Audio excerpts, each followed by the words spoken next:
Now batting for the Reds, number 44, the shortstop, ig&a.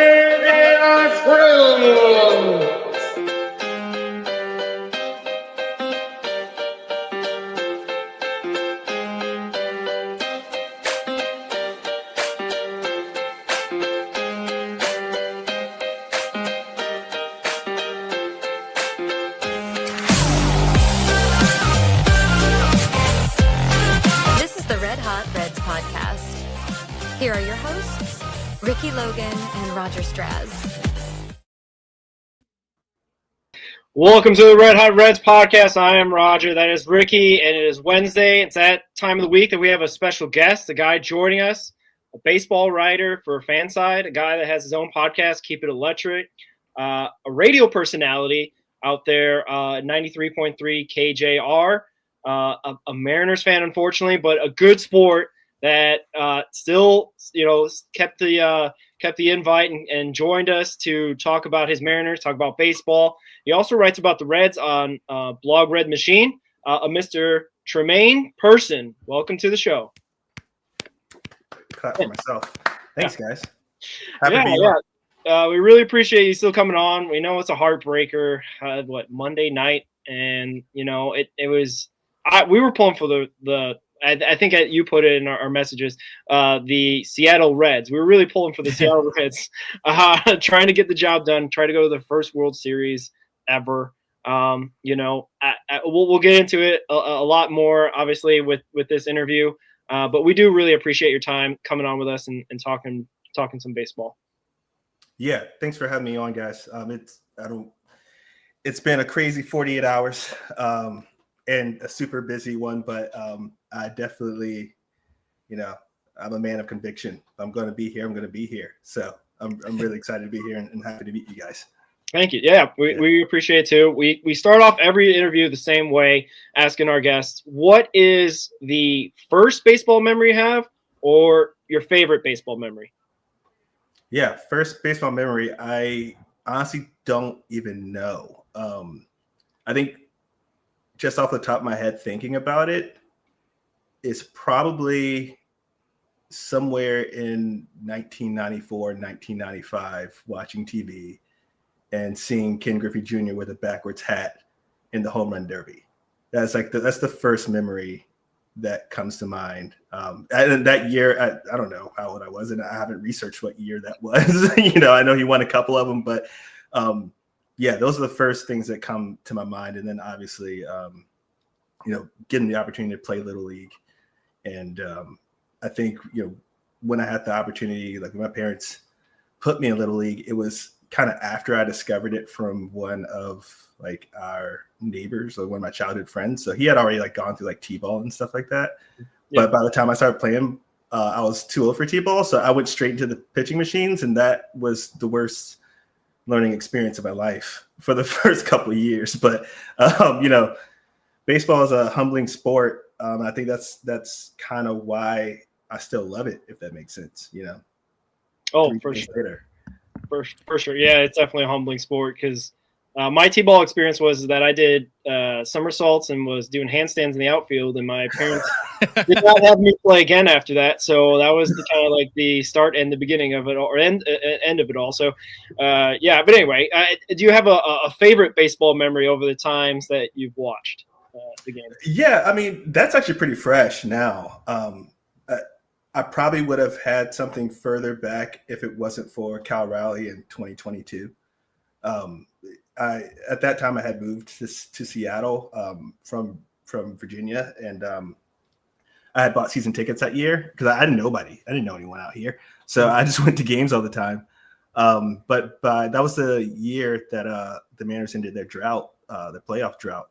So I was at that game where he hit the walk-off home run. I think it was maybe 3 games before the end of the season. Side note, I was on my second date with someone out here, so I took her. Not bad. Winning all the way around. She's hooked. She was like, what is this atmosphere? I'm like, money. Baseball. That's what you do. Got lucky with that one. I was saying, is that like her first game, or was that like just how'd that work out? That was her first game in years, or at least first games in years that she remembers. I don't think she actually remembers going to any as a kid, but she knows that she went to some. I just don't think she really understood like baseball, the sport. Now, I mean, we're still together now, unless I don't have a sob story for anyone, but we're still together now. That probably from that moment, but she's fully immersed in the sport now, which is awesome. We still go to the games, and now it's not what's going on. It's like, whoa, this team is making some really good contact. How do we get those players on our team? So it's pretty cool. Yeah, my follow-up was if you're going to be still together, because that would be kind of unfortunate. But it's awesome that she got that experience, because it's not every single baseball game that you have that drought. So she came at the right time to get hooked, and I'm sure a lot of Mariners fans were also born this year as well, with all their ups and downs and taking over the division and getting back in the playoffs as well. So that's awesome. That's awesome. Yeah, going back to your Griffey, the home run derby, he won in 94, 98, and 99. Oh, I said 94 first. So I think that's it. I don't know. So sorry, that was the strike year though, right? So that they had the All-Star game and they had their strike after. Oh man, this time from mid-year, right? Yeah, because that was the year the Expos were. Slight tangent, because now that brought it up. Have you seen that doc yet? Because I actually just finished it today. The Who Killed the Expos doc. Okay, no, they talk a lot about the strike in that one. Just spoiler alert, because it I guess was a big pivotal thing. So that would be a great learning experience for me. I should probably watch, because I've only read about it, and I remember as a kid watching it, but I didn't know what was going on. Yeah, no, for sure. Yeah. I was 8, so it's probably just kind of over my head anyway, and even after the fact, I still didn't know. So I recommend it at Netflix. Who Killed the Expos? I think is what it's called. So check that out. I think it's worth a watch. Yeah, so I guess before I get to my question, I wanted to ask you a little bit more about Seattle. I'm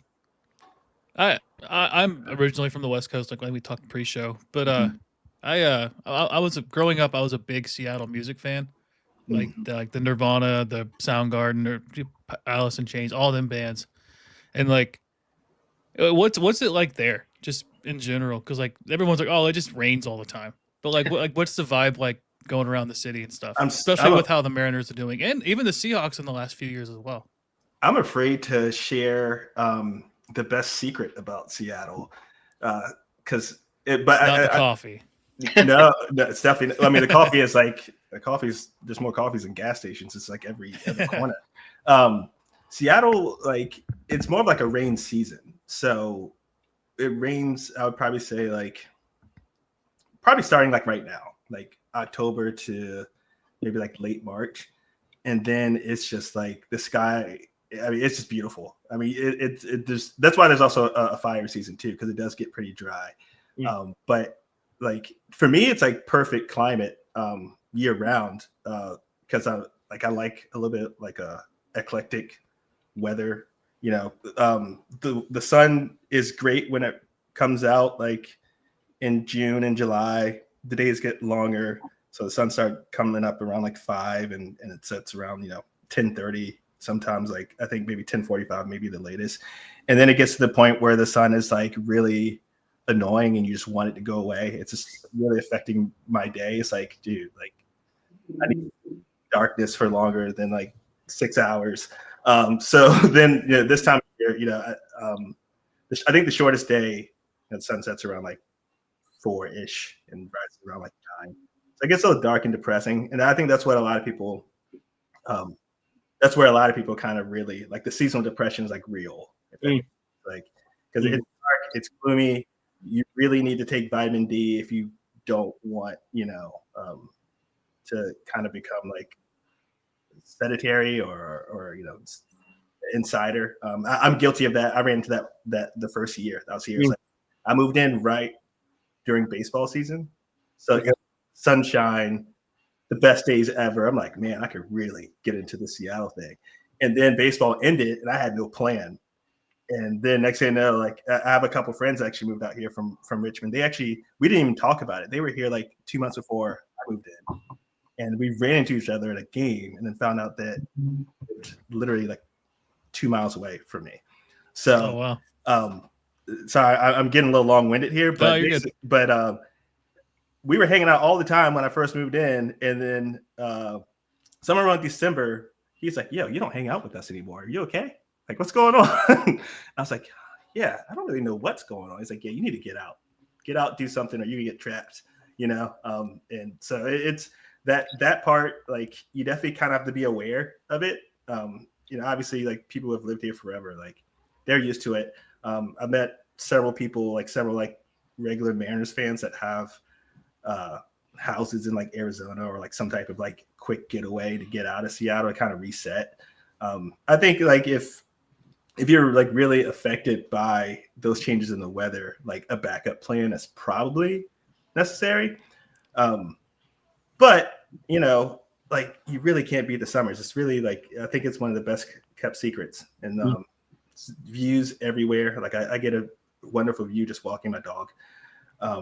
And then, sorry, last thing is I do have a music background. So moving here, I haven't seen that much live music. I think like COVID probably affected a lot of that stuff. I think we're still kind of, there's still music out there, but it's just not the same. Just like going to restaurants, it's not the same. But the city definitely thrives off of its music. Like, they're definitely like committed to like local concepts, whether it's the music or the restaurant or whatever it is. If it's Seattle made, like the locals 100% back it. And that part's pretty cool, because it's like a big city, but they have a little bit of that small town feeling behind it. Yeah, because like I just got to witness like the grunge era growing up. So like, I have a picture of like Chris Cornell like right there. Oh, nice. And my aunt actually went to go visit Seattle like 2 summers ago. I was like, if you go, could you please get a picture of the statue for me, please? And she did. I was like, that's cool. But Chris Cornell's an absolute legend. I mean, he is, man. He's ever to exist. Like, yeah, he's one of like the greatest of all time, in my opinion. But I guess kind of getting back on track a little bit. You mentioned T-ball a little bit, and do you have any background in sports growing up? Like, did you play any sports like in high school? Did you go to college, play anything, or how did that look when you were growing up? Yes and no. Like, there's a caveat to it. I played sports. I was pretty good, to be honest. I think I've had a lot of time to reflect on this. So, because I do feel like the game has changed enough where guys like me have a better chance. And I mean, by guys like me, I mean guys who are like 5'9" and 160 pounds. But like when I was coming up, I don't think I weighed more than like 105 pounds by the time I got to high school. So like, I played football in middle school. By the time I got to high school, they're like, you're not playing for us.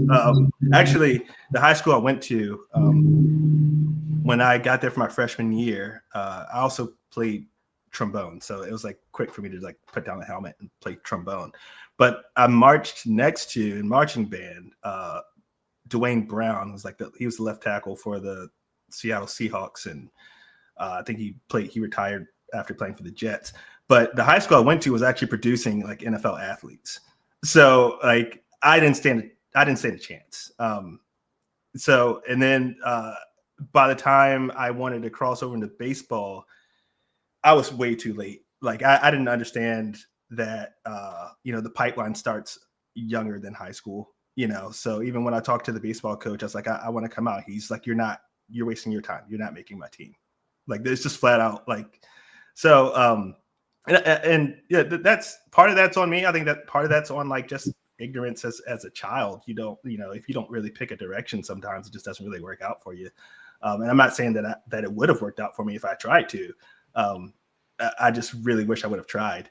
So in Little League, I was, fast guy. I didn't have a ton of power. I was probably like, what's the guy's name? Little guy for the White Sox back in the day. What's it like? Pierre something? What was his name? I can't think of his name. Juan Pierre? Maybe Juan Pierre. Former Marlin? Yeah, he had like no power at all. Like, the guy couldn't, like, the ball wasn't carrying to first base half the time. Yeah, that was me. Like, okay. So I was getting on my bunting. But I was super fast. So what I ended up doing finally, like in high school, I ended up being I started running track. So I ran states, and that was great. And then I did not want to leave home. And like if I were to leave home to go to school, I wanted to, I was a dreamer. I wanted to go to I wanted to go to Northwestern in Chicago. I wanted to go to Northwestern. I wanted to go to or be a Hurricane. And if I couldn't do that, I wasn't leaving Richmond. So I went to community college. so I went to community college, majored in music education, decided I didn't want to be a music teacher, and then just started writing my own story on the fly. So to answer your question, friends call me a world-class athlete, and that's all I ever was. A world-class athlete with no direction. Okay. Gotcha. Yeah. That kind of answers our. Go ahead, Rick. You had some. No, I was going to say that kind of it makes sense, like for your passion for sports when you write.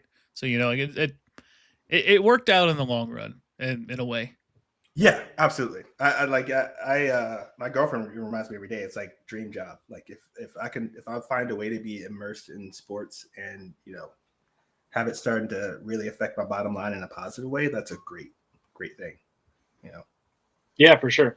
Yeah, and you had already kind of answered a couple of our questions with your passion for music. Like, how did that start? Was it from a young age, or something you got into later in life? Yeah, I think it's always been a part of my life. My dad was kind of like the leader of it, if that makes sense. Like he, when he grew up, he couldn't afford an instrument, but he always wanted an instrument. So what he ended up doing was putting an instrument in his kids' hands. So my sister played the flute, my brother played the baritone, and I picked trombone. But I was the one that really stuck to it, if that makes sense. Not saying that they didn't. Right. I remember hearing them practice. If they're watching, they weren't as good as me ever. But it's I stuck with it, and I also he was a singer and an actor as well, so he was pretty popular in the local scene. He would host his own plays, so around the house he had plaques, or posters of his work, in character. So it's always been kind of there. So I think I just naturally fell into it. When it started right when I left school the first time. I left school because I saw how much music teacher's salary was, and I was like, I can go bartend and make more than this. So I'm gonna. Times have changed now, which is great. I'm really happy about that. But I was just like, this isn't gonna work. So I started writing, lyrics for a rock band, and started singing. So the writing aspect has kind of always been there. And it started with creative writing, which makes writing about facts and then coming up with opinionated content just so much easier because it kind of has always been there. It's just a playground in baseball. Did that answer your question? I think it did. I think so. Yeah. You wrote for a rock band. Are you still doing that, or was that something you did for a little bit? As of 2 weeks ago, we are firing it back up. The last thing that I did was I think 2019. And that was it's called Tiger Shark, but it was a project that started from another band that had just previously dissolved. So I wrote for 3 bands. I can't even, if you had a minute, I could sit here and try to count how many albums I've written, but it's a lot. But now it's kind of the light bulb kind of went off. I moved here. They still live in Richmond, or that surrounding area. And I'm like, guys, I have everything I need to record vocals. I got, got professional mic. I got equipment. What's really keeping us from still writing? Just because we're not within proximity, we can still write. So we actually just kicked it back up. We're listening to songs and writing again. And we don't have anything to prove to anyone but ourselves, but we're doing it. Yeah. You said it was Tiger Shark was the band. Yeah. And you don't just write for them. You're also in the band. You say, right? I'm the lead vocalist for the band. Yes. All right. That's all. in the research didn't come up. That's awesome. That's because why would it? I don't think we really advertised it. I think it's on Apple Music. I think you can still find it on Apple Music or Spotify. But yeah, it's not like we weren't like social media. We actually hate social media. So okay. Like so rock and roll. Yeah, right. Yeah. We make the greatest music and wish you luck on trying to find us. Like, underground, right? No, I'll be listening post show. Yeah. All right. Well, that's cool. That's awesome. Yeah. Yeah, it's funny. A little tangent for me is that's how I first started writing. Was I thought was poetry, and then I was like, wait a minute, this kind of looks like lyrics, and then grab a guitar, just kind of strum. I was like, hey, this kind of works. I never did anything with it, but do you sing at all, or you sing at home? My wife likes to hear it, but I don't really care for it. I think I'm okay. I don't strut, I don't think I'm no Chris Cornell, But, we all wish we could be. Yeah. Here's the reason why I don't market my music. Yeah, same. And then that turned into like what you said, kind of creative content, writing articles and stuff. Yeah, you're the writer, or you? Yeah, I write for Cincinnati Reds Talk on SI. Okay, cool. Yeah, that came out of nowhere. Yeah. I pretend to write on Substack. Your writing is what got me into like wanting to write on the internet. So give yourself some credit. But, Ricky's the more successful one, is what I'm trying to say. I wouldn't say that. I'm just more public. Speaking of writing, you said you recently got into Substack, and it's not just sports stuff. You write some like sci-fi stuff as well. Yeah, that's a new adventure as well, and I'm really enjoying it. I think what sparked it was sometimes baseball stories kind of write themselves. I'm just distributing it, So after having some fun on or having some freedom on some pieces, but still having to kind of be in the pocket, I just kind of had this itch to like take the writing further, and that's like, and it's also a mix of watching really bad sci-fi. Like that's what also motivated me. It's not like me saying like I can write it better, but at least I should try. So I started putting a book together, or novel together. Like, what are we in? We're in October. I started this back in like maybe June, and really just started kind of creating a universe, which has spiraled into several different like planets. I don't want to give it all away, but I think the first thing is like I'm taking like this sci-fi journey and almost applying the same journey that I had with writing sports. It's like increasing your byline, getting your name out there. So like fully committed to this book. Most of it's actually already written. I'm just like pasting the chapters each week in Substack. But basically it's like once this book is out, like I'm starting the follow-up book, like I don't expect someone to just like find this book, just, maybe some people find it randomly, but I do think like the more I increase that output, like people could discover, maybe the third book and trace it back, but and that's just like, again, that's just one of those commitments to myself. I'm going to keep writing, and the first book might be crap, and the second book could be where it all really comes together. I don't know, but I'm really enjoying this story, and getting that creative content out. Yeah. So do you have any desire to maybe get like those things published at all? Like as like a book, like something you could buy on Amazon or something? Yeah, absolutely. I think that's what the plan has evolved into. And I try not to like set those standards because I'm really enjoying it, right? And I think it's good. It could not be, but but I think like as confident as I've like become in writing it, somebody might enjoy it, and at least I wouldn't know without giving access to it. So the publishing route is really weird. I definitely like think I'm going to go with the self-publishing route. I don't think I want to do a book deal. I don't want to commit to anything like that. So I think, I've already like found an artist, to actually like do the book covers and stuff like that. And I'll have my own prints. I'll distribute them however I feel or however the internet tells me to do it. I don't know. Still like a lot of learning to it. But definitely the plan is definitely for it to be published. Like those chapters, I think I saw you guys like subscribe to it. Those chapters, they do actually have like a Substack. What's Roger? Yeah. Substack. So those chapters do have like a lock or whatever on it. Like after a certain time, you do have to pay for the content, which might be a rude thing to do, but also like, I don't know, man. Like, if it's good enough, people are going to buy it to find out what happens. Yeah, exactly. That's the goal, man. That's how you sustain it. Yeah. So they're free for now. So get them while you can, right? Yeah. Get it while it's hot. Yeah. Yeah, that's cool. That's cool. And another aspect of yourself is that you also appear on the radio doing baseball segments for 93.3 KJR. How'd that gig come about? You guys are kind of giving me anxiety because I didn't know I was doing so much. You do more than me. That's all I know. Yeah, that was that's pretty cool. I actually have a lot to say about that too, because that's an interesting journey.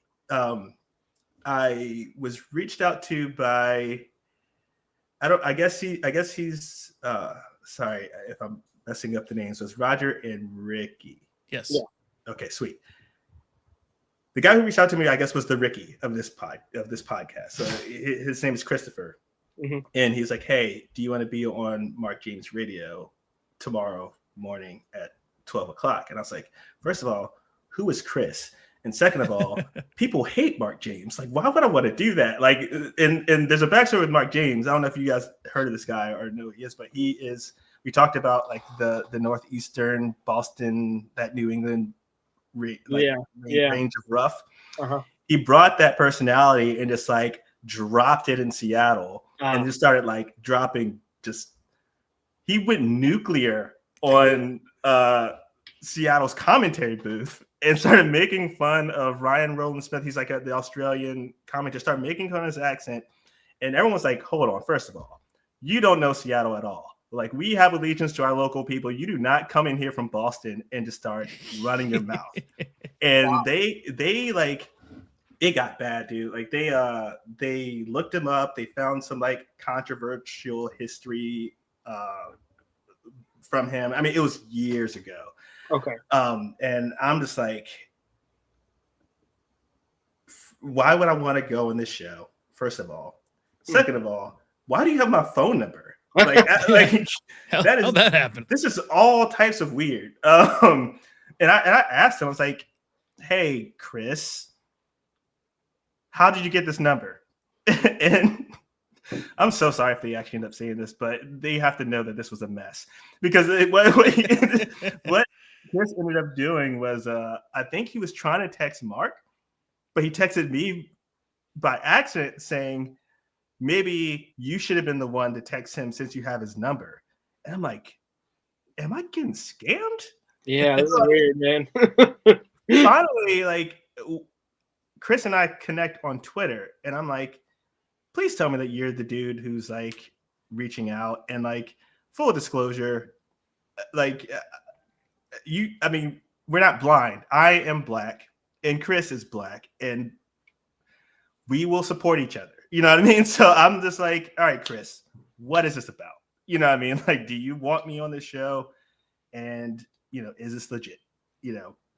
And he's like, yes, like, come on, let's do it. So I get on, I talk to Mark.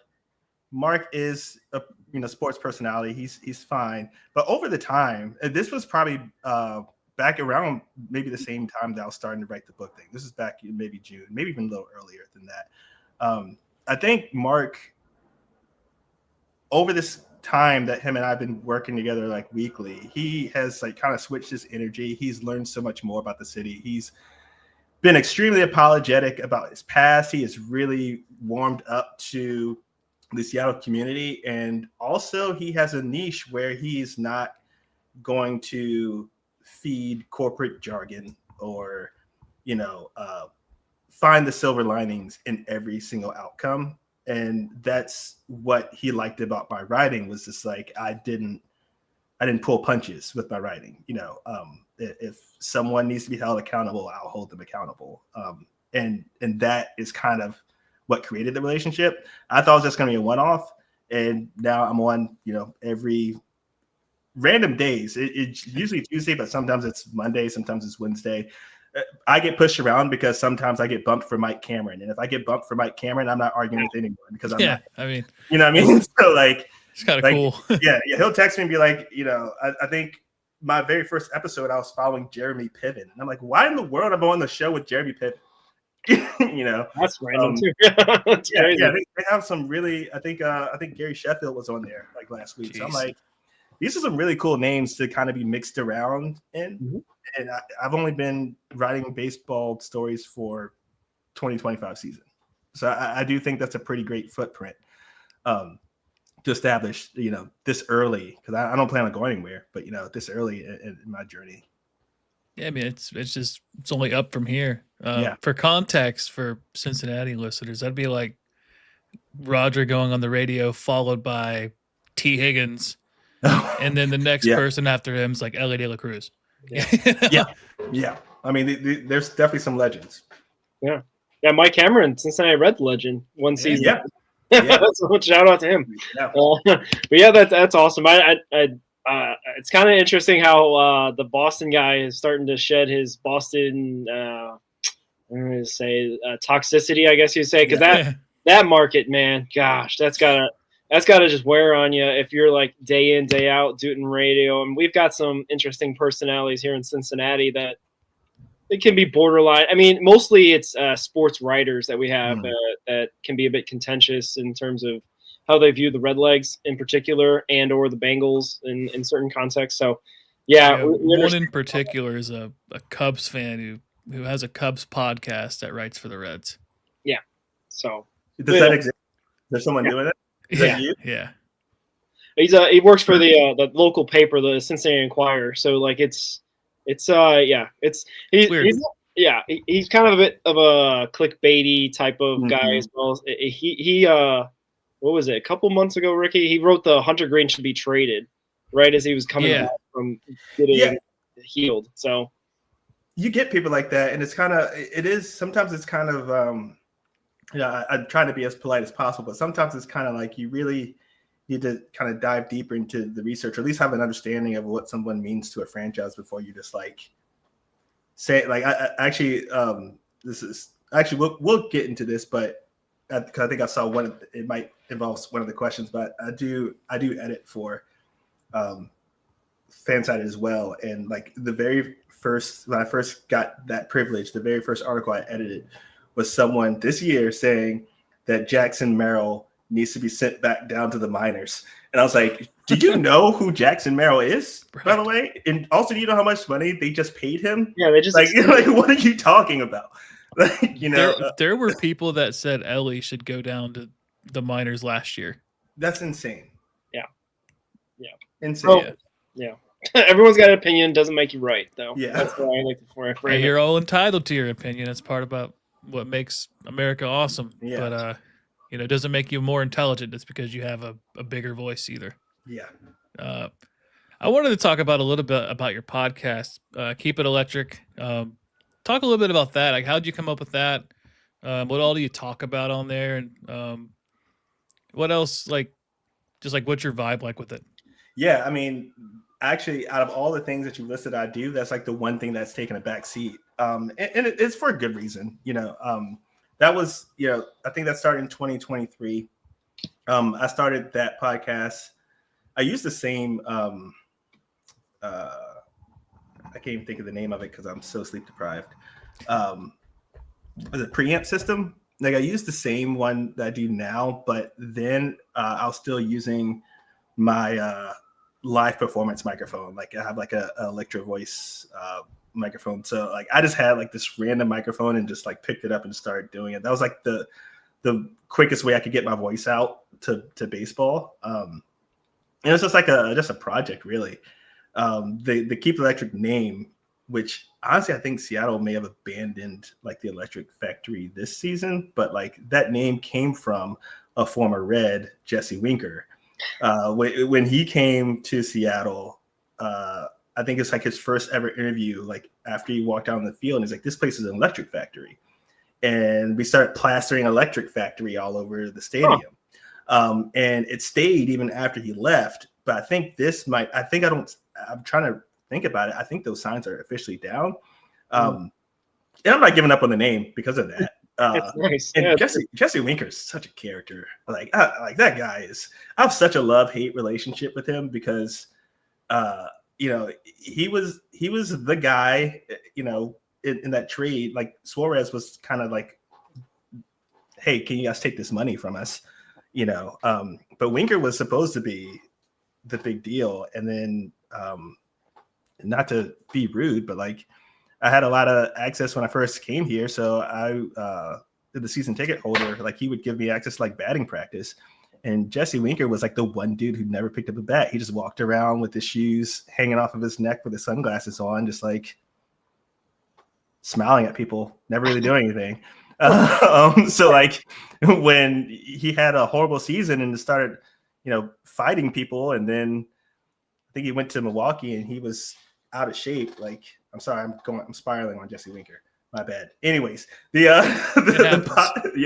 podcast was influenced off of that. But as it started to gain some traction, which was great. Also, as you guys know, like recording, mixing, coming up with your own content, editing, social media, that was just so much for me, while also like the writing was really taking off. So it got to like a crossroads. It's like, okay, I need to pick one or the other right now until I can find some balance with the schedule.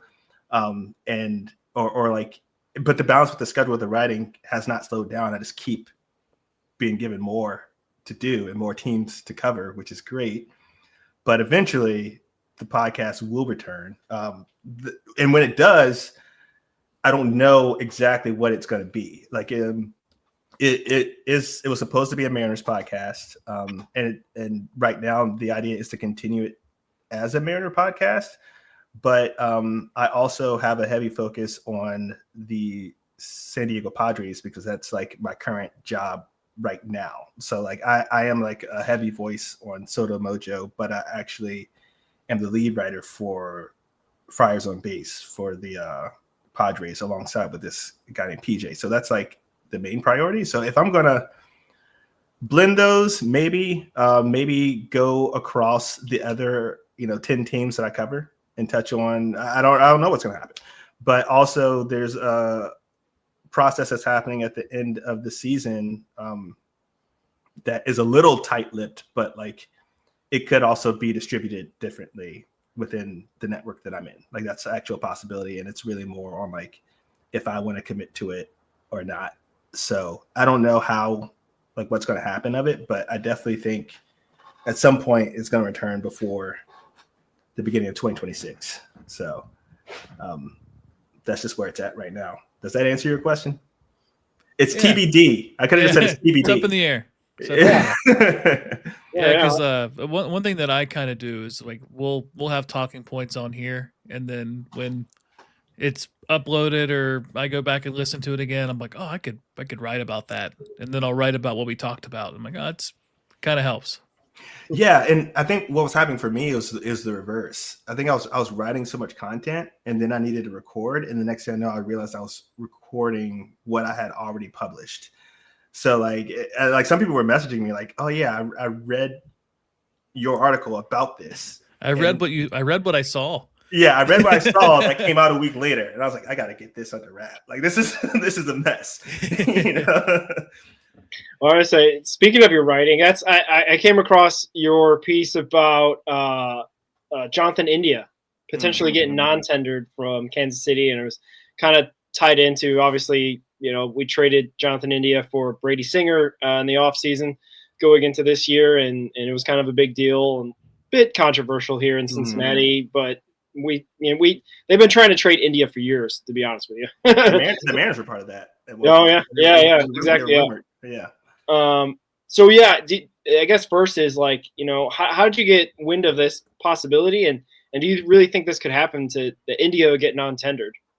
Yeah, I mean, at first I do think it is a possibility, but I also have to give credit to the lead writer for Blog Red Machine. That was his name is Drew. I actually have never heard him pronounce his last name, so I'm not even going to try. But he runs the Blog Red Machine page. Yeah. And he'll feed out some topics. So that just happens to be one that he fed to me, and I did a little bit of research. And when it comes down to like, I think it's really more about the performance equaling like the dollar amount. And I think we've seen a lot of that actually play out this season. I think the Rangers were a big part of that when they let go of like Leo Tavares, and the Reds did that with Candelario earlier, right? At some point this year. So, I mean, the Royals have a lot to fix. And I actually covered Kings of Kaufman earlier this year. I don't want to say, okay, I'll just say it. The Royals, like, outside of Bobby Witt Jr. and like Salvador Perez, is like the most boring team I've ever covered in my entire life. Like it's not. That's a personal thing for me. Okay. Like it's not that the team is actually boring or the guys are boring. I think for me it was just really hard to find a relatable point or something to really like get super passionate behind. I think there's always some player that I get super hyped on or that I get like super motivated with. And like with the Royals, it was Tyler Tobert, who he's kind of a fringe quad A guy between AAA and the major league roster. Mm-hmm. Super, super hype on him. But what was really annoying with the Royals was that they continued to keep talent on their team that they didn't need. And they had better talent in the minor leagues. And then they were also unwilling to spend money, which all that to me adds up to like, why are you going to keep Jonathan India around for an entire 2026 season if he continues to perform like he did in 2025? Knowing the Royals do want to improve their roster, knowing that they're hinting at spending a little bit more money, they're not going to go all in my opinion, on spending more money without, dumping some salary. And his defense has also lacked. He's not the same defender he once was. So like if you're not executing on both sides of the ball, like it's kind of like why did the Mariners keep Jesse Winker around? You're producing like a negative WAR and you're contributing to the team losing games. Like if the team is actually performing worse while you're on the field and you're not hitting, that's a problem. So long story short, the Royals kept Kevin Biggio around for way too long. So like maybe Jonathan India will stick it out. Possibly. I don't know. Yeah. He stuck around for the Reds a couple seasons too long, possibly. But I mean, I felt like they were looking around. They were kind of hoping for a bounce back or at least a repeat of that rookie year. He came out like, was he a runner up to Julio in 2021, I believe? But he won the Rookie of the Year, I think. He did. Yeah. So like he was the next guy. Right. Yeah, you're right. Guy to be the Reds after like Votto is kind of on his down side of his career, or whatever. But anyway, yeah, it was just I think a Matt McClain injury in the spring training. Ricky, I think was in 2024. Yeah, he was supposed to be the second baseman of the future. So then they were just like, I guess we got to keep India around. So it was kind of. Yeah, sorry if I'm. I don't know your market very well, so I don't know if people are passionate about Jonathan India or not. Like I thought it was very divisive. I thought the trade made sense. Like in my opinion, I thought he needed a fresh start somewhere, and actually, like in spring training, it seemed like he was really going to catch on. Yeah, but Brady Singer ended up working out for you guys, So like, at least for a strong like middle to back end guy, Yeah, he led the team in innings pitched. So. Yeah, I didn't know Andrew Abbott was going to come out the way he did. I don't think there was people that were wanting him traded in the spring training. So, a little basic gestalt on Jonathan India. Reds fans, he's like split right down the middle. People either absolutely love him or they absolutely hated him because he's a leader, and you can't replace a leader. But two, when you're batting like 280 or 230 with like a 0.1 WAR or a negative 0.1 WAR, and one of the worst defenders at second base, it's like, what else do you do? And then they were DHing him, and it's like, I you remember can't. Why are we DHing this guy? He's not hitting. But it's that. The managers do he's that too. very divisive. I mean, I think I don't know. I didn't have a front row seat to this, but I can imagine that conversation didn't really die down too much considering the year that Matt McClain had this past season. Yeah. Right. Like, I mean, he was still like the glove was solid, but the slash line was pretty rough. Like, he was definitely pretty hit or miss. And then they tried to hide him around the lineup a little bit. And that didn't really seem to work out either. I'm a big Matt McClain guy. I like the guy a lot. I've been rooting for him all year. We'll see what happens there though, you know? Yeah. Colleague of mine just put out an article on him today. Basically, Francona and Nick Kroll, the president of baseball operations, are sticking behind him for next year.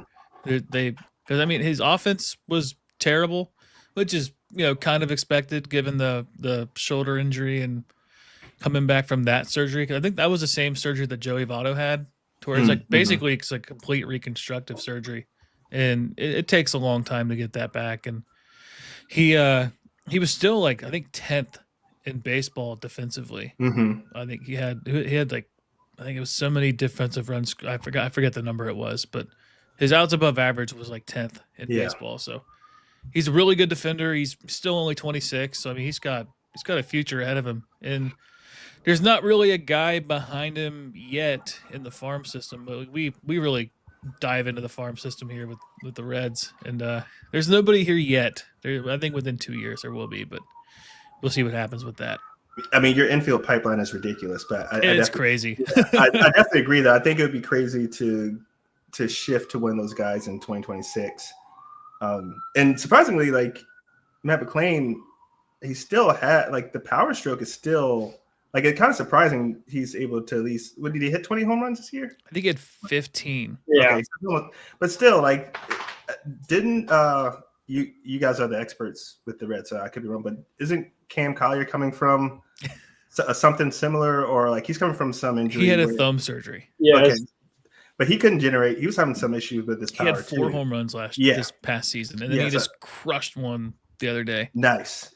Yeah, but yeah, I do know it's like when you're coming from those upper body issues, it's generating the same power is always a problem. So like, at least he had something show up, this season.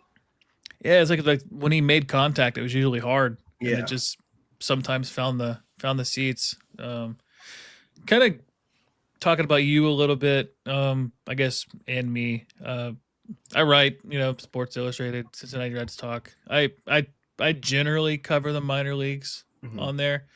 Every once in a while, I'll poke around and find something on the major league team to write about. But I have a decent workload with the podcast and writing and work and family. I got 2 kids, and they're both 8 and 4, so it's crazy. Yeah, and sports and everything else, music, school.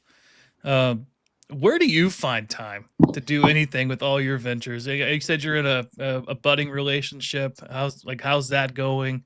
How's life outside of trying to navigate around all of your craziness? Pure chaos. I have a general like morning routine, and like this isn't me just like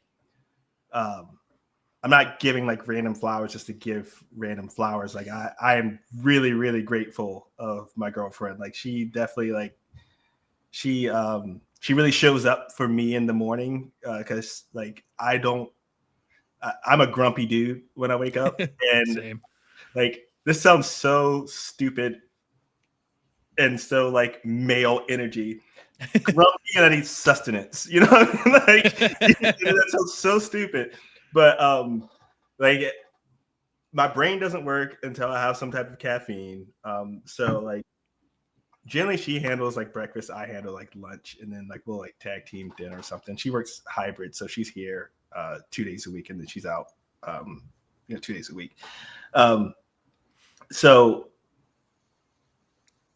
I try to reserve like 7 a.m. to like maybe 2 p.m. every day just for writing and finding stories. Luckily, like the Fansided network, Fanside is just a huge conglomerate, but like the network that I'm in is pretty tight. So like it's a mix of like contractors and staff writers. We're all kind of like helping each other find work. So sometimes I actually kind of already have some of my work kind of like maybe pushed towards me, or like, I'm kind of scouring for like Padre stuff mainly, and maybe some like Mariner stuff, but like there's some other help around to help, shuffle some topics around. But at this point, like I do have to survey 11 different teams every morning and find out like who needs what as fast as possible. And sometimes it gets a little fast paced. And then like I have to remember that like I have to make sure that this Padres site is also operating correctly. And then as unstructured as that chaos is, when my brain is like, when I'm like just fried and I can't, like if eating lunch isn't going to help me and I cannot think of a single word, I just play MLB The Show. Always helps. Yeah, they'll calm me down for about an hour, and then I'll jump back in. Okay. Cool. Yeah, but like I'm still kind of learning how to structure it. So like what it looks like right now is I'm heavy into Padres content on like Monday, Tuesday. Padres and Mariners like Monday, Tuesday radio, and then I start kind of driving the content for those other teams. And luckily, those other teams have site experts who have the same responsibility as me, so they can be the main voice on those pages with me splashed in between.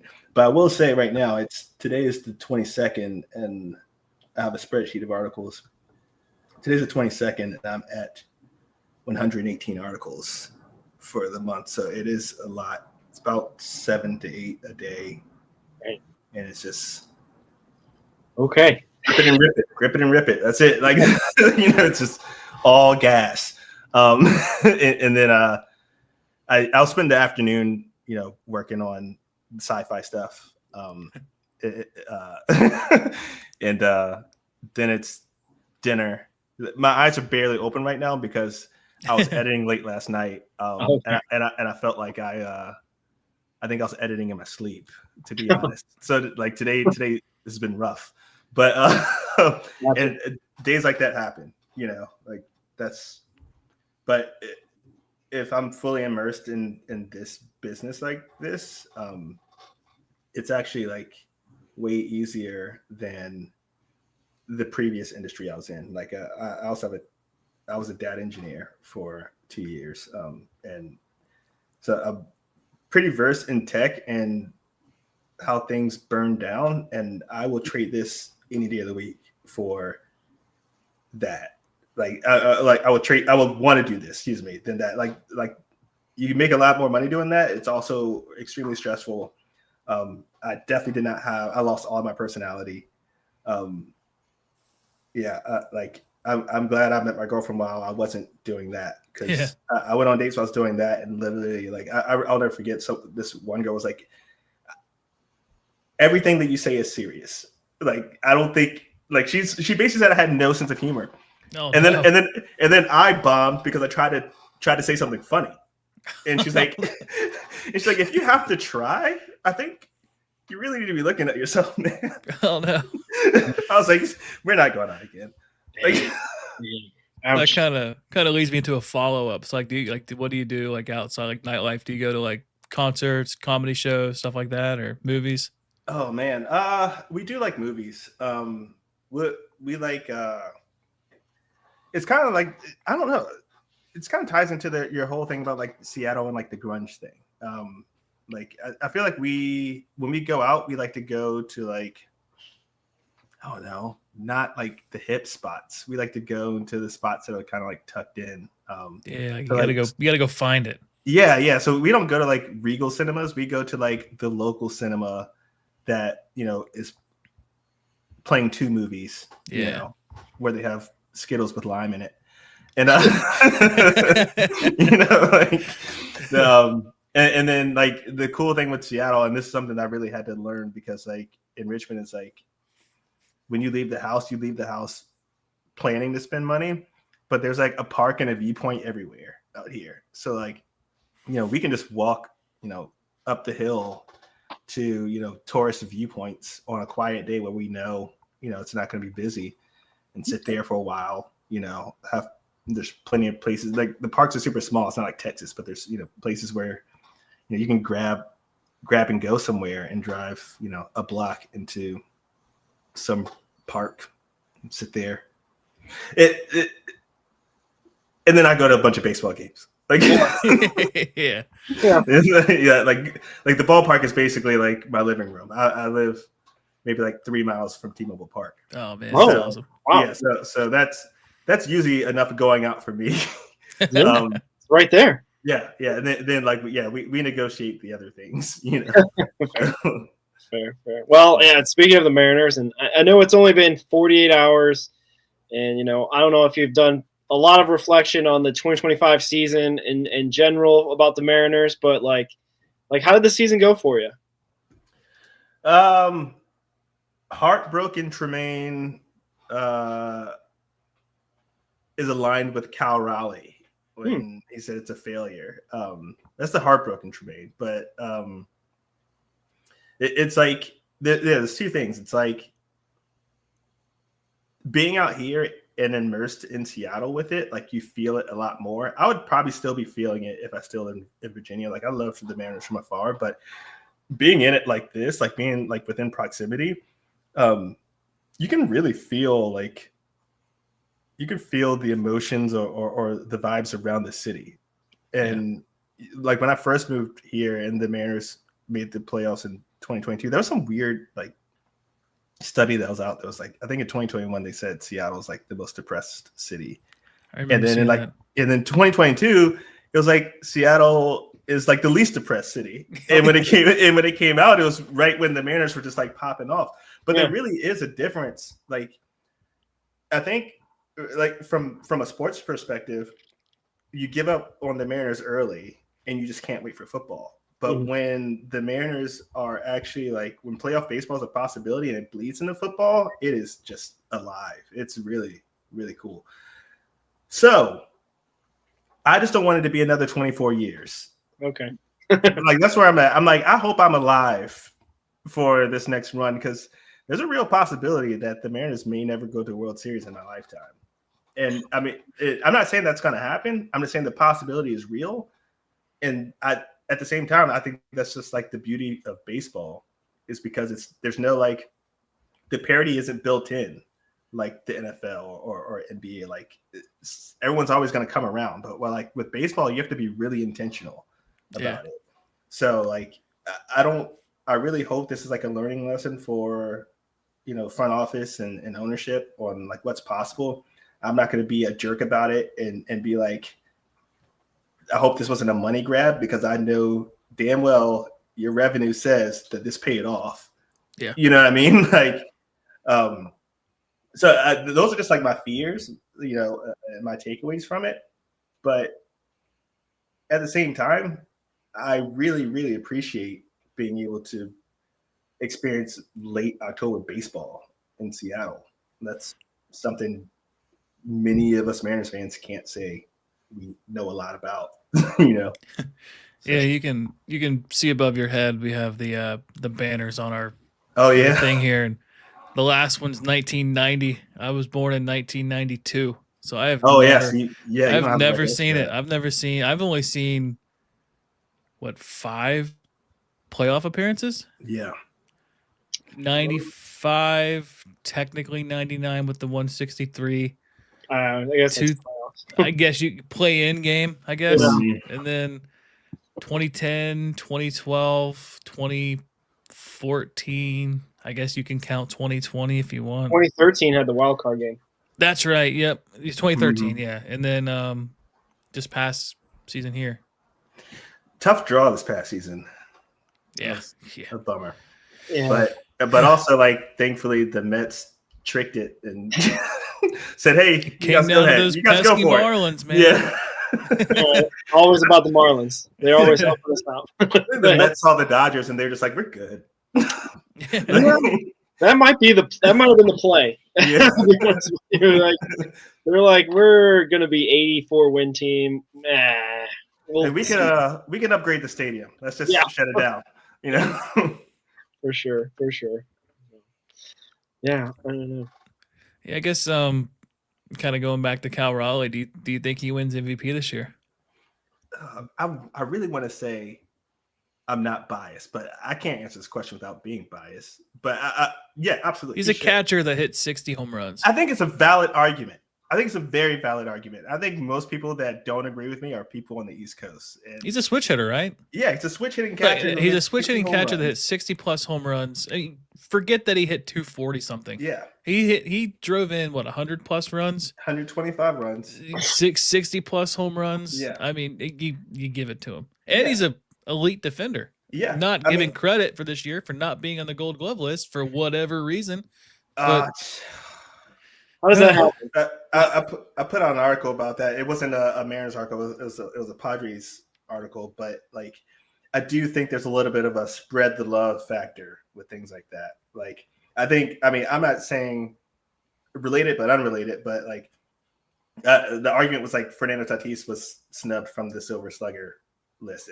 But you look at the stats and it's like snub, like it might be a stretch, but at the same time, it's like, how can you get nominated for the Hank Aaron Award and then not get nominated for a Silver Slugger? Like, to me, that's a little strange. Yeah. You know, that's kind of how we feel about Spencer Steer at first base. Like, if you look at, I'm not the biggest like advanced analytics knowledgeable person, I guess. But like, you look at just like the basic like outs above average, it was like +6. But he's also the worst scooper at first base. So like, how does that even add up? I felt similar with I think it was like Ty France in 2021, former Red, 2022. I think so. Like, the guy is. Oh yeah, he did. Yeah, that's true. A cup of tea at the end of 2020. Legend, another Seattle Red. Yeah. That guy. I mean, he couldn't stretch worth a damn. He didn't look great at first base, but he was clean. And I mean, his numbers were like right up there with. I don't remember who. I don't remember if Vladdy got it the year, or I don't remember who the first baseman was. Oh no, I'm thinking about the All-Star game. I don't know who the first baseman was who got it, but I was a center making the case for like, I don't see how this guy. I think he had committed like one error that entire year. How this guy didn't get it, but sometimes if it's not sexy, you know, they're not really looking at you, you know. Yeah, but what happened with Cal though? Like, how did he go from being like a platinum glove guy to not being on the list? I don't even think he had a pass ball this year. His first pass ball was in the playoffs. It's insane. I really don't understand it. And then they gave the rookie, was it Dylan Dingler? Or something, like this. I was like, none of this makes sense. Like, I don't even know if that guy was even a catcher at the beginning of the year. But he's on the list and Kyle Riley's not on the list. And so, yeah, back to that. Like, I think like that snub is probably because people think he's going to get the MVP. But that just takes away from like the legendariness of his season, because like he has an elite defensive season as well. He earned it. He's got value at hitting and defense. That's two parts of the game that are like really important. And at that position is the most important. Does he need to pitch like Ohtani? Like, what is this? I feel like we're getting into rant range. No, you're right though. Like, because I mean, like to me, Aaron Judge should be the hands down Hank Aaron Award winner, like the best offensive player. And it is also kind of funny too, because like Aaron Judge did what he always does. So it's like, yeah, he had a remarkable year, but like, doesn't he like pretty much always, if he's healthy for the 162, like he can do this again next year. We don't know if Cal Riley's going to hit 60 home runs next year, to be honest. Like, we don't know. I mean, it's like, how do you define value? Because Aaron Judge on that team, you know, he wasn't the only player on that team. I mean, yeah, he basically carried the team, but they have, you know, other players you can kind of make an argument, like they're really good players. Yeah. Like Seattle, they have really good players, but at the catching position to do what he did, that's valuable. Because if you take Cal Raleigh off that team, like, no. I mean, do they really like? What's the playoff situation look like with that? I was going to say I don't think they're a playoff team. I really don't. Like, not just because of his offensive value, but also he managed a pitching staff that wasn't even whole until maybe the beginning of September. I mean, at some point in this season, Gilbert, Kirby, and Miller were on the shelf. Miller twice. And Luis Castillo was being Luis Castillo, hot for 3 games and a clunker. Yeah. And then Brian Wu, who everyone said couldn't make it through a full season, was the ace for most of the season. It was the season was very backwards when it comes to the pitching rotation, and he shouldered a lot of that. I mean, he kept the heart rate down for a lot of those guys, and put pressure on a lot of guys to step up too. Like his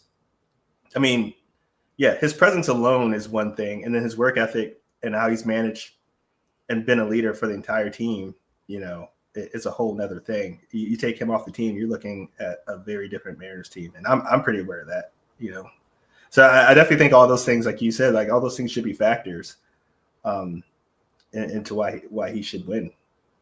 Yeah, it's like the NFL where like the MVP is just a quarterback award now. Yeah, we're just going to give it to the biggest, baddest hitter as the MVP, as opposed to a guy who could play both sides. Anyway, the tangent or whatever we're doing, we're hopefully it comes out that Cal wins it, and we're maybe first or second week of November, I think. Okay, yeah. Hopefully there'll be some voter fatigue for Aaron Judge since he won it last year, right? So like, we'll see. Yeah, because I mean, like you said, as the Hank Aaron Award winner, you were the best overall offensive player, right? But with the MVP doing what Cal Raleigh did, I don't think you can make an argument against him. Yeah. If he doesn't win it, I'm blaming East Coast bias, and I'm just Yankee bias. I'm going to go on a hot streak. New York Yankees, yeah. Not to bring up any more sad memories, but 1 win away from the World Series. What was going through your mind that entire game? Believe it or not, I mean, I'm generally pretty even keel when I watch sports. This, like, I'm not joking, was probably the most like stoic version of me ever. I did not react at all the entire game. Like, my girlfriend was asking if there was something wrong with me, and I'm like, I mean, like, you went back to data mode. Pretty much. I mean, I was just sitting there. I was just staring at the screen the whole time, like not reacting to Julio hitting home, and not reacting to Raleigh. And then, like, when she asked what was going on, I was like, we need more than 3 runs if we want to win this game. Like, it's just, the content editor for Soto Mojo, he texted me. He's like, "Are you counting outs?" I'm like, "No, I'm making dinner." Like, that's what I'm doing. So then when they brought in Bizzardo,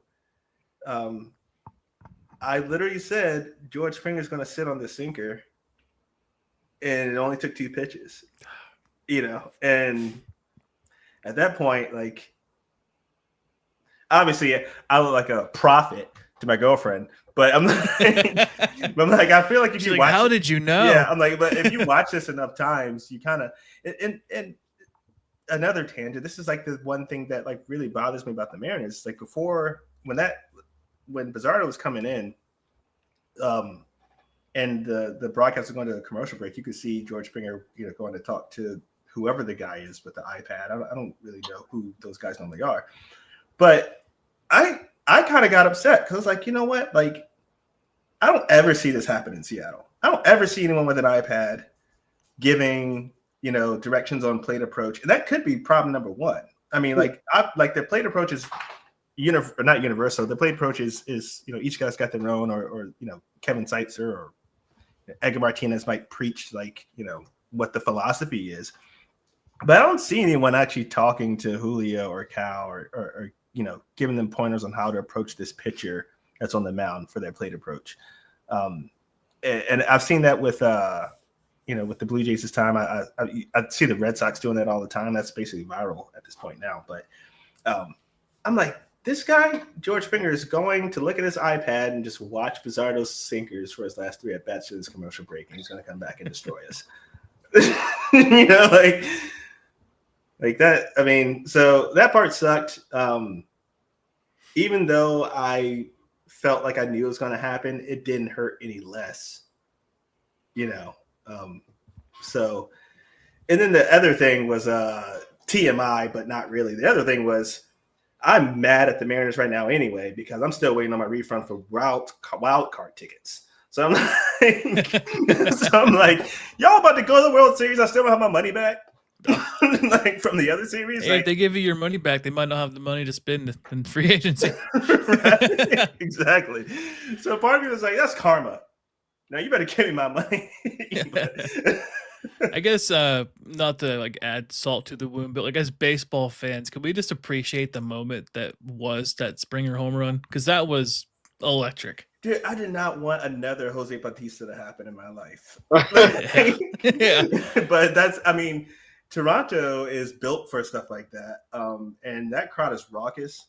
And honestly, if I were probably anywhere else outside of Seattle, like I probably could acknowledge how cool it is.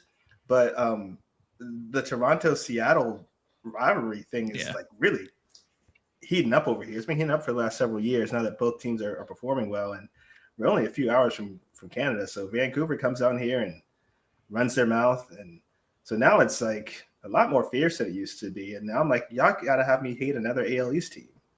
You know, like, congrats on your win. Congrats, George Springer. Go Dodgers. You know, like, That's fair. Yeah. Going off the board a little bit, Ricky.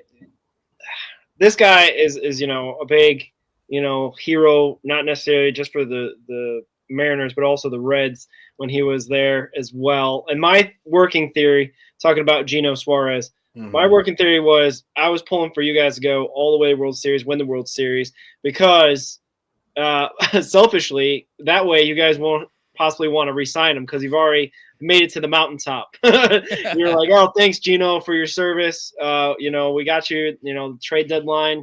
You did your job, got us to where we need to be, the promised land, et cetera, et cetera.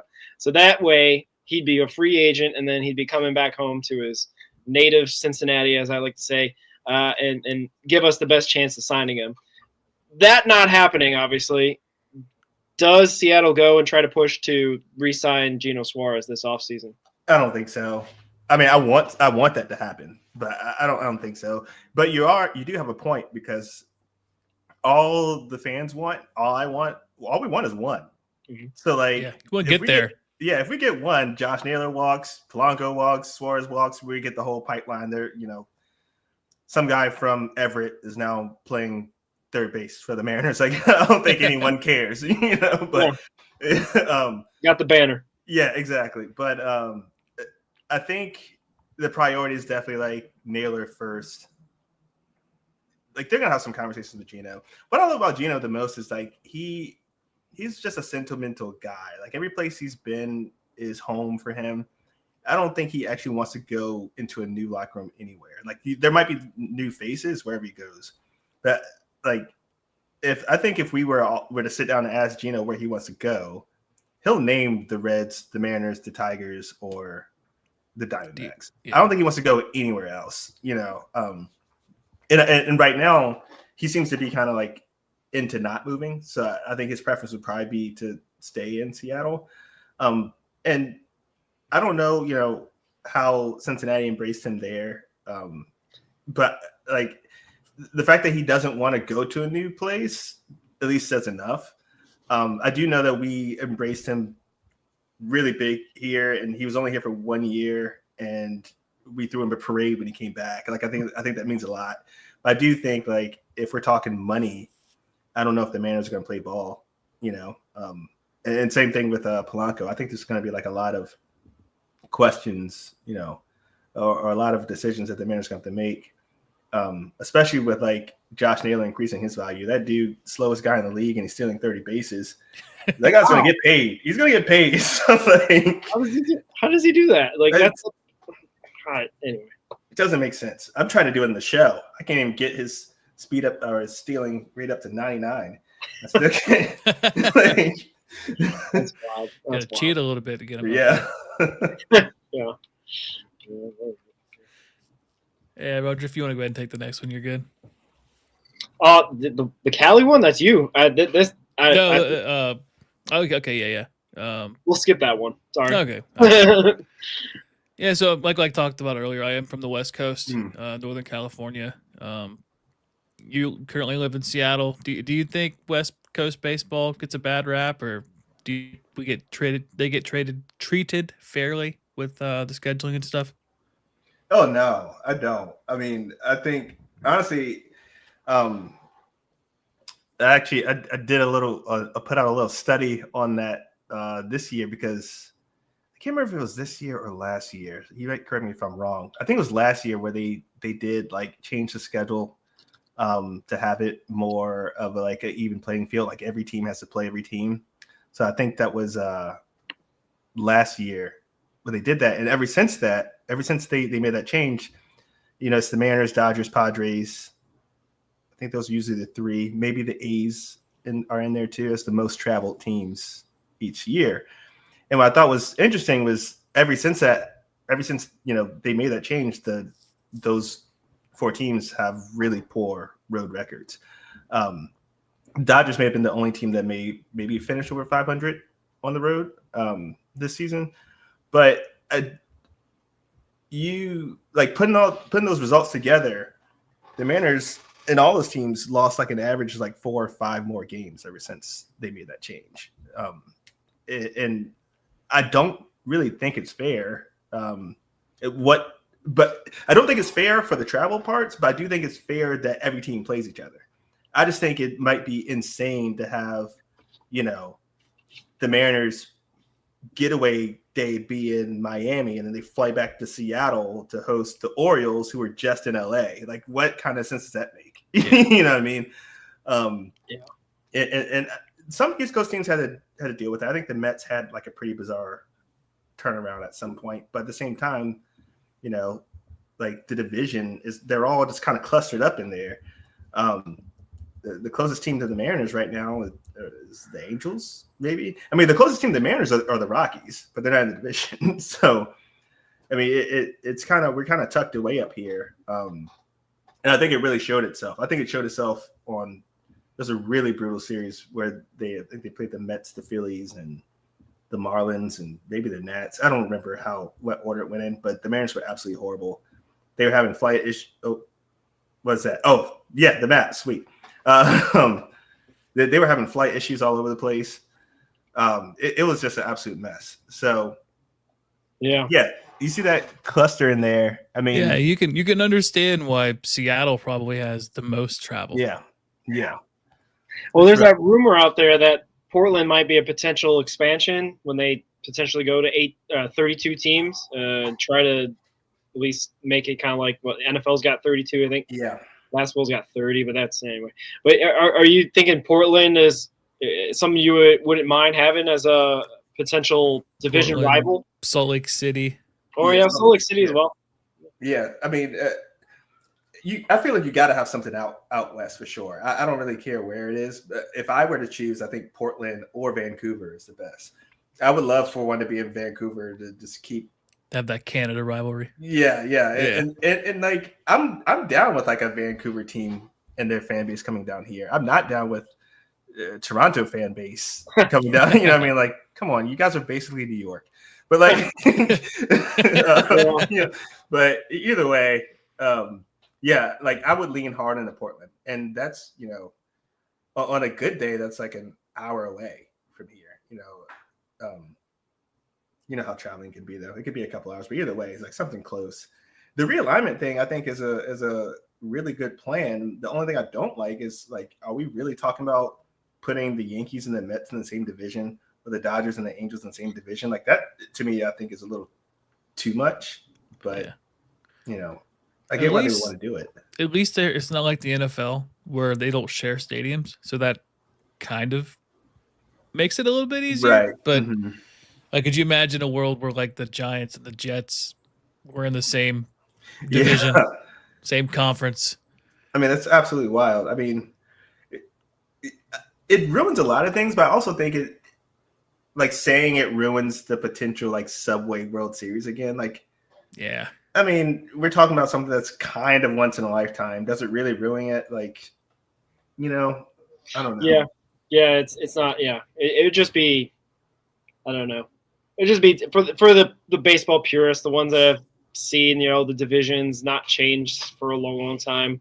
It'd be different, but I don't know. I think change could be good for the game, especially with just geography, just not having to travel all over, like having a situation where what was it? Houston was like in the NL Central for a long time, so it was kind of weird. That was weird, but I hated that they came to the AL West right when they were about to pop off. I thought it was the most disrespectful thing. Yeah. I was like, yo, It's like the worst Mariners are time. in second place every year right now. Like, get these guys out of here. Go back. Like, I guess going off on a tangent, what was your opinion of the 2017 Astros? Oh man, that was the trash can guys, right? And the thing on his jersey, supposedly under his jersey, Yeah. the keeper. Did they lose to the Nets that year? No, they won. They beat the Dodgers. Okay. They beat the Yankees in the ALCS. The Nats were in 2019 because Altuve walked off Chapman. Right. And that's what he was like, That's right. Holding his jersey. And supposedly it was some ugly tattoo or something, which is just awfully suspicious. Yeah. And everyone says that he had no involvement, but it's hard to believe anything at this point, I don't know. I just didn't like how they kind of all got just like swept under the rug.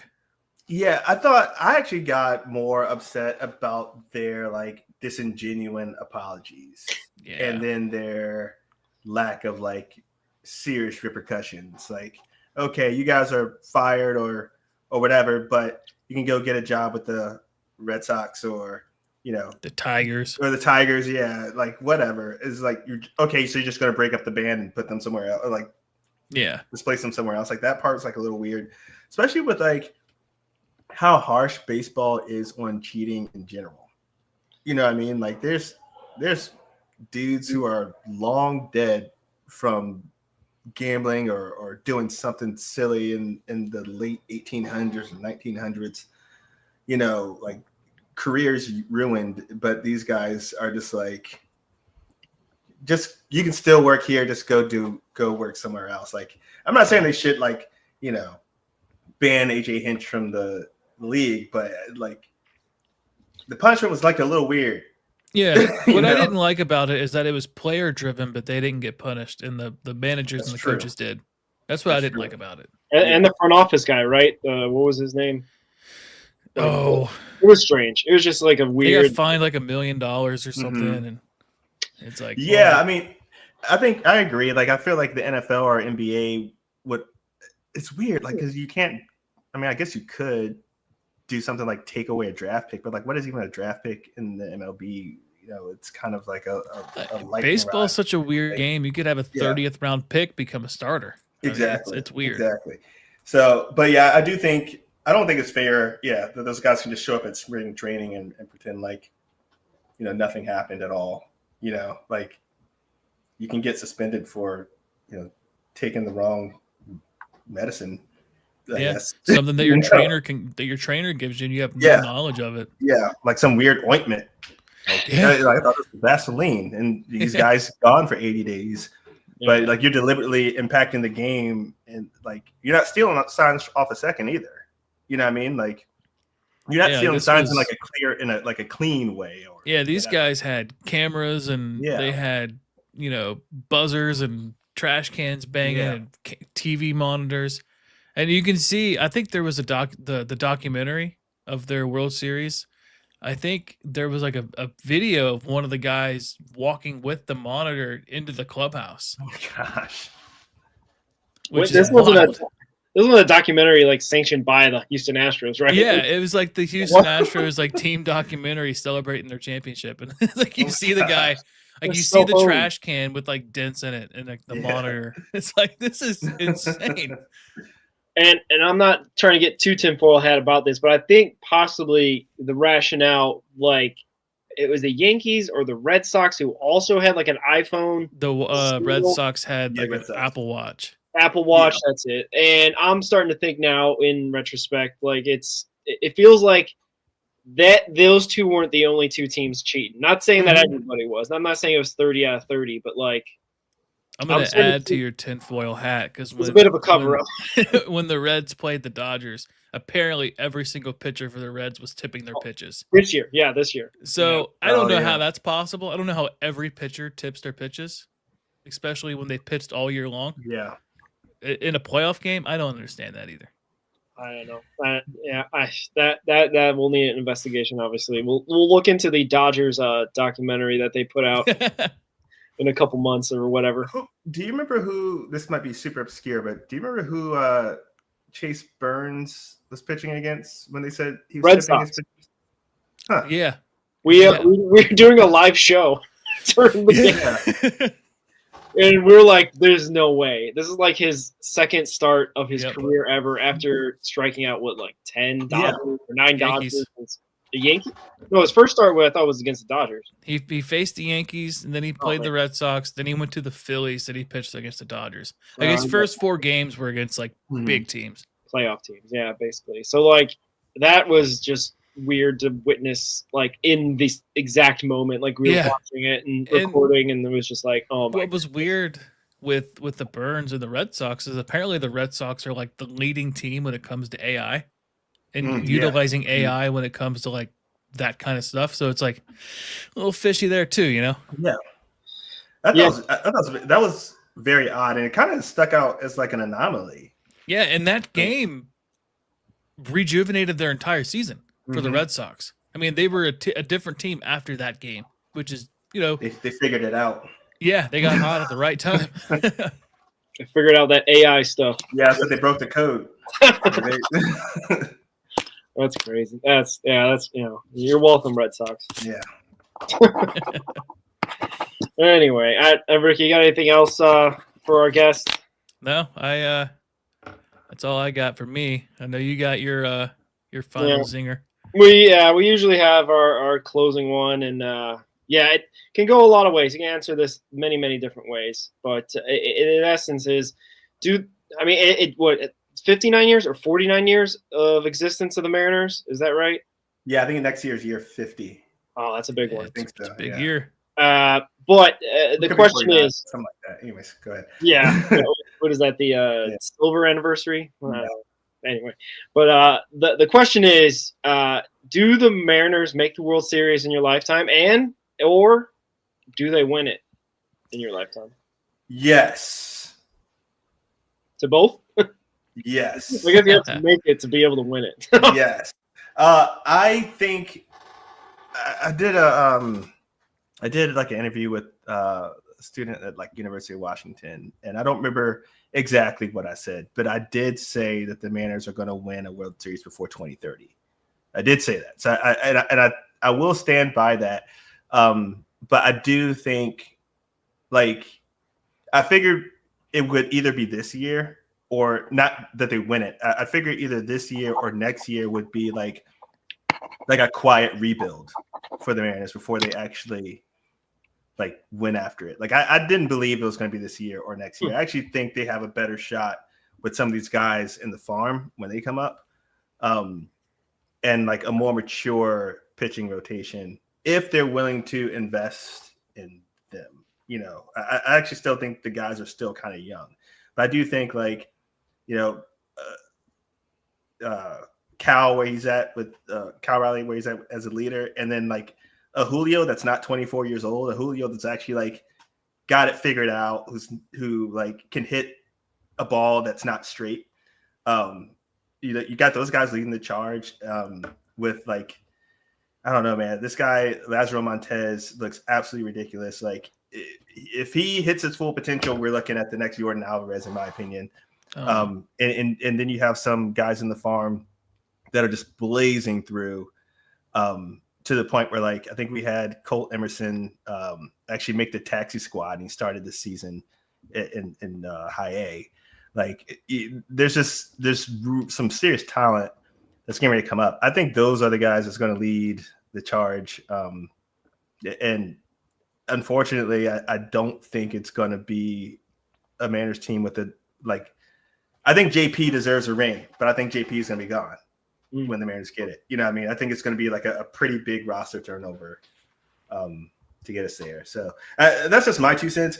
Also, like I think I'm learning a lot from the Dodgers and how like experience is really playing right now. I mean, like those are some really, older guys, but like you kind of have to make note of the guys like Freddie Freemans and the Mookie Betts and the guys that have been there, the guys whose heartbeat can, stay calm. I'm running out of words here. But Blake Snell's up there in age too. Yeah. So like, I think the Reds are kind of in a similar position.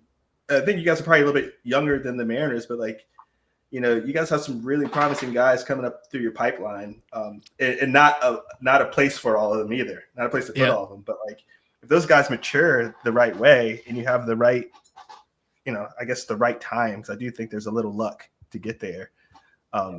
You could have the right recipe with the right veterans mixed in to get there.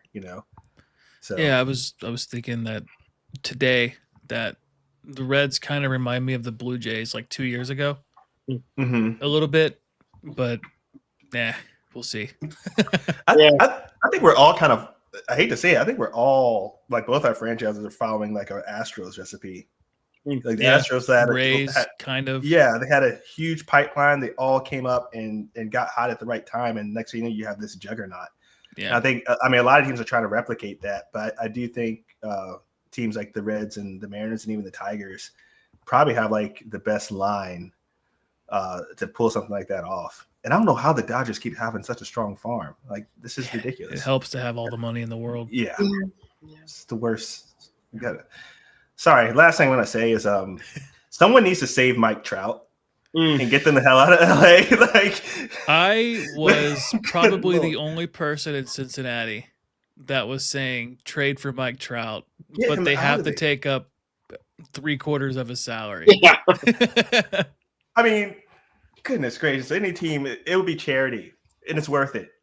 Like any contender needs to get him off of that team. Massive Mike Trout fan. Yeah, I mean, we're talking about one of the best players to play the game, and he's stuck. He's trapped in there. You think about that. This would be my last thing too. Is like that team had Mike Trout, Shohei Ohtani, and Albert Pujols, and they made the playoffs one time. Yeah. The worst thing they ever did was get Anthony Rendon. I mean, he drove that franchise into the ground. And now they can't even sign or hire a manager without like looking at their budget. What they do? Doomed. They just signed Kurt Suzuki? Yes. Because the other guys are too expensive. They are doomed. Actually, I'm glad they're in my division. That was my biggest fear with the Reds, with like transitioning out of David Bell, which we could go on a David Bell tangent, but to have the talent that this team has, or the potential that the team has, and then you go out and sign a Hall of Fame manager like that blew my mind. I was like, this is not a Cincinnati move. The Reds don't do this. I was stoked that you guys brought in Frank Gillen. He's going to hold guys accountable. Like I think you saw a lot of that this year, and that like I don't think your team really.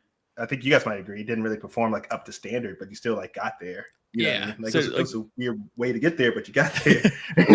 Reds fans are divisive on him too. Yeah. Like, there's the analytic people that loved how David Bell ran the numbers against every team, ran the lineup based off the spread, and then you got Tito who gives it by feel and just by who's hot, who's not, stuff like that. And maybe he should learn a little bit about the newer way of the game, but I mean, you can't argue with what he's done in the past either. Yeah, I mean, I know we're up against it, but I agree. Like, I think actually, with that same note, I think Scott Servais would have taken the Mariners to the World Series this year because he plays more off of intuition and feelings than he does off of analytics. I think and Scott Servais never had a roster like Dan Wilson had so much protection this year. They went out and got him the guys. He leaned into a lot of the coaching staff. I mean, they put Edgar in there. They got Kevin Seitzer in there who, revamped the Marlin system a couple years ago, I think. Like, I mean, they put everything around Dan Wilson have success. And I really do think like Scott Service would not have put Bizzardo in that moment. Like, you know what I mean? And he would have learned from putting in Robbie Ray in 2022. Like, I do think he is seasoned enough to get that team across the finish line.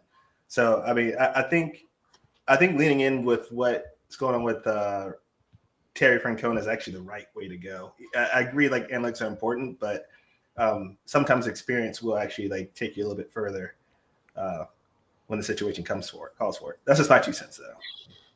Yeah. Hopefully, he's old school guy that's got 2,000 wins, so you can't really tell him that he doesn't know what he's doing. Yeah, just get him an iPad. Get him someone with an iPad. That'll help. Yeah. I think the biggest problem was we all just don't agree with Chris Valleca as the hitting coach, but that's a whole nother. That's another show. We do like that segment about every single show we do. Well, anyway, again, Tremayne, thank you so much for joining us. I know we've hopefully haven't taken up all your time. I know you're in the West Coast, so you got a little bit of a 3-hour head start on us.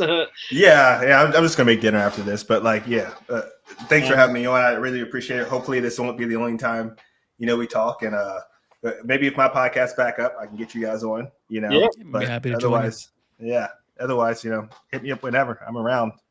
Yeah, for sure. We do a whole podcast about our favorite Seattle Reds and talk about. We didn't go into that. Yeah, we talk about Ricky and talk about. Anytime you want to come on, you're always more than welcome to pop on with us. We can record something, go live. Doesn't matter either way. Shout out you also on Twitter at Tremayne Person. Shout out your Substack as well. Go check out his sci-fi stuff. I'll put all the links and stuff in the description of the video. And thank you again for coming on. It was a pleasure. Thanks, guys. Likewise. You guys take care, all right? All right, thanks. Go Reds. Go Reds.